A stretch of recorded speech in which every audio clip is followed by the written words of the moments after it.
Growing up in southern Indiana, I was from a very small town and a very family-oriented atmosphere. I can remember going to my grandmother's house on the 4th of July, and all the family would sit in the backyard and watch the fireworks from the city park. And we had a great time growing up in that small town environment, and it taught me a lot about developing relationships and being able to rely on members of the community, but also being held accountable by members of the community. At an early age, I joined the Boy Scouts. I had some great scoutmasters that taught me we should leave things better than what we found it.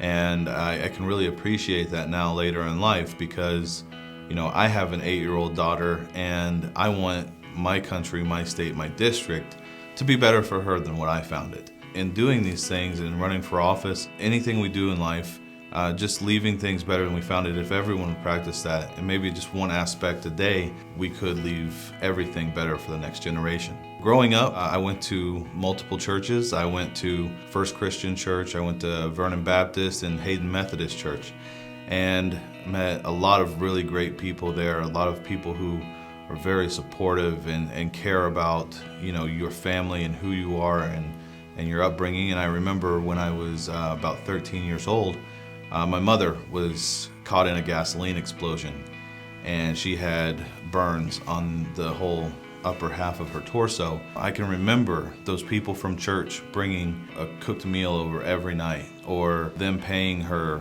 because she couldn't go to work because of the risk of infection. You know, it was just the community, the people who really cared about us, stepping up and being there for the family until we could get back on our feet. My father served in the Air Force. He was stationed in Guam.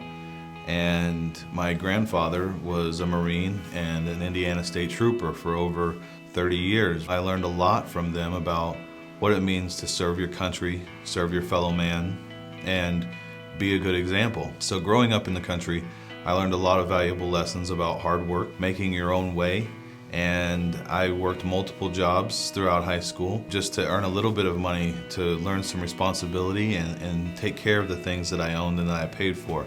And that instilled in me a great appreciation for what it means to go out, make your own way, work hard, and appreciate those things that we take for granted sometimes. Growing up there in high school, I was walking in one day and September 11th and the planes hit the towers and everything happened and it changed my life. You know, the rest of that day I can remember everything from that day. And I watched those towers fall, the people jumping from the towers, and it inspired me to give something back to my country and my community that had given, you know, me every opportunity. Truly growing up in the greatest country ever known to man, I figured anything that I could do, I should at least put myself out there. So I joined the Army Reserves, hoping to still go to college. But as I was moving into college, I got called up and sent to Fort Huachuca, Arizona to become an Army interrogator.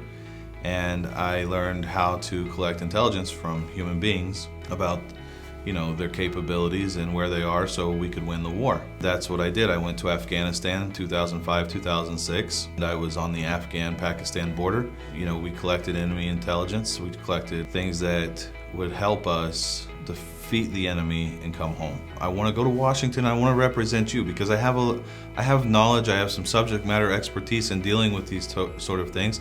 And I can come from an area of background knowledge that some others just frankly don't have. I want to go there, represent you, and get us through this period when we bring jobs and manufacturing back from overseas.